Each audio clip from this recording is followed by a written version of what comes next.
Hello, Barendipitous here with another video for the board game shelf, and this is Everdell Farshore. So Everdell is a game that Cobweb and I have played multiple times with friends and family. We have one friend who owns Everdell and loves it, and I have a sibling who also more recently got a copy of base Everdell, and I really enjoy playing it. However, so Cobweb and I were considering whether we wanted Everdell for ourselves, and Everdell has a lot of really cool looking expansions. There's one for there's an underwater one.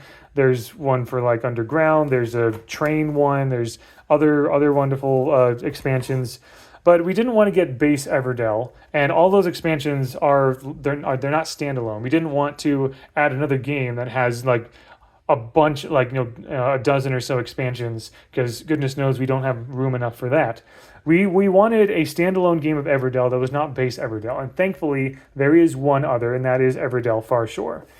So this was a bit more expensive. I think it was $100 US. But basically, this is it plays mostly like base Everdell. You have like this big map here. It's called Farshore because it's basically you're exploring and you're building a city on an island essentially. So this is what the board looks like. The whole thing right there. Pretty big board. This takes up a lot of space. So I'm not going to have that out for too long. I'll probably just use the instruction manual to kind of show. The inside of the box is very delightful, all the different sort of like shapes and everything. Base Everdell has a big tree that you build. This one has a lighthouse. There's a lot of like bigger components here, so I'm going to use this to kind of help show what things look like. So yeah, you have the board, you have this sort of three-dimensional sort of lighthouse that you build here, as you can see. Basically, you have a bunch of this is a worker placement game. You have a bunch of workers, and you're not just worker placement, but you're trying to build a city. You're trying to build a tableau of up to 15 cards, and that makes up your city, because the cards are a bunch of construction, like buildings and critters, citizens. You're also more unique to. There are several things unique to this game. For one, you are when you meet certain requirements, you're on a boat and you're exploring. And you get rewards and points for each like space you go around around this whole ocean area. You're buying things from the middle here, and also from your hand to build your city. And probably one of the things that's most sort of fun about Everdell, beyond the gameplay, of course, is the little things that you're collecting. These are not cardboard tokens. These are actual. There's an actual. This game is more tactile than many others. This is seaweed, and this is like just some bendy, like rubbery. Oh gosh, yeah, this is some bendy rubbery like stuff here that looks like seaweed. It really does feel like kind of like.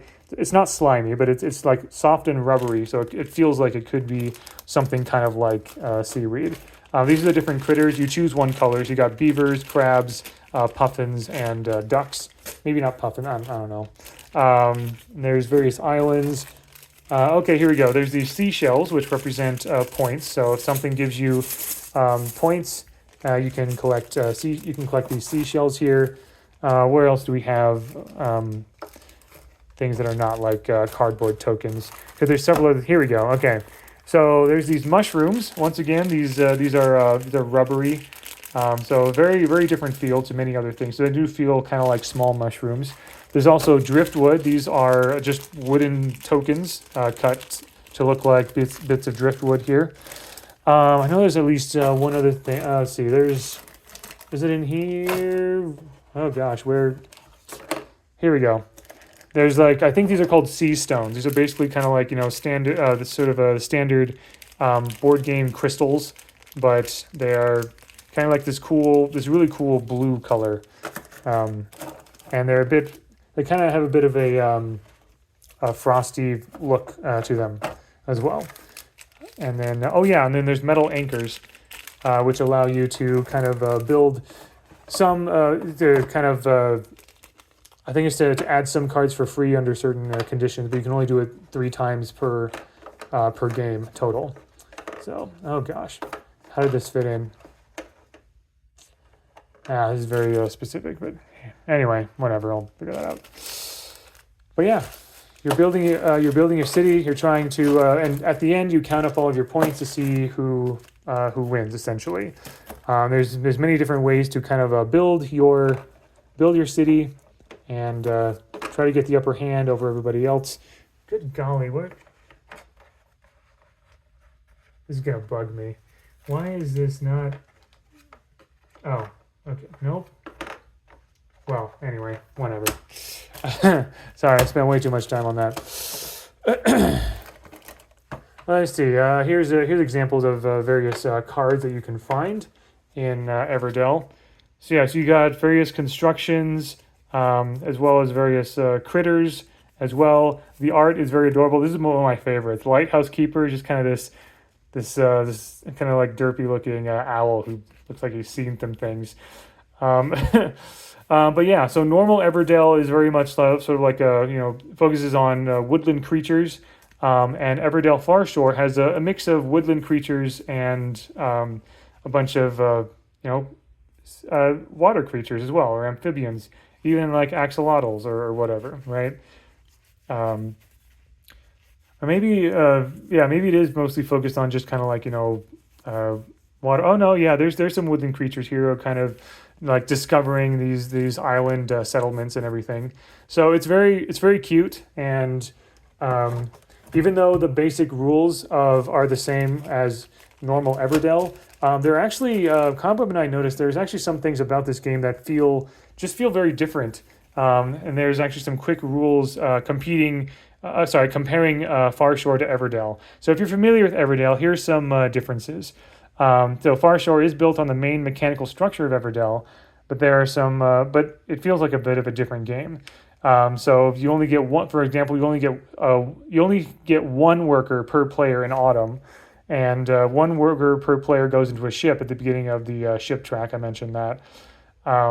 Duplicate cards in the bay get stacked in the same spot, so there's always 8 different cards in a row. Sometimes in Everdell you can get a bunch of like farmers, a bunch of farms, or a bunch of gatherers, and that kind of takes up the whole bay, the whole area, and everything.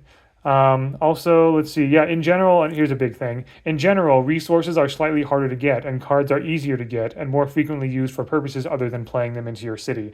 And I did notice that. The way that you gather resources does feel a little bit different. It did feel like it was harder to get resources, but also easier to get cards. If you look closely at this board here, you'll notice that each of these, they're in normal Everdell, each of these sort of like places where you can gather the 4 basic resources. There's usually like a closed spot for as the best spot to get more resources, but there's usually an open spot as well, and that's just not the case for these resources either. Or maybe I'm thinking of something else. But yeah, there's like this map thing going on. With it gives you points based on how many of each symbol card you have. Your ship goes along if you put something in your city that matches a couple of one or two criteria, and and also there's these islands here that after summer the tide comes in and 2 of the islands will just flip over and just get flooded, so they just will not be accessible anymore for the second half of the game, or the second half or third of the game or whatever. When you're playing with 2 players, both of them get submerged. If you're playing with 3 players, you have 3 islands, so 2 of them, so there'll be 1 left. And if you have 4 players, then you just half of them get submerged. So there is also a single player mode as well.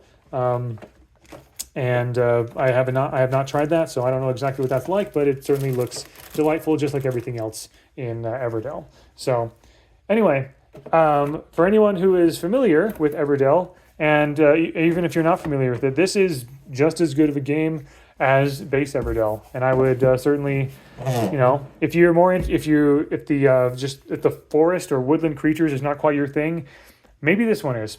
Who knows? So. This is excellent. I'm very, very glad there's another standalone Everdell game, because Everdell just looked really cool. There was so much that was not standalone. We didn't want to get the base game because we already knew several people who had it, and we would just play that with them, right? So very happy that we have this. So thank you very much for watching. Hope you enjoyed. Until next time, all the best.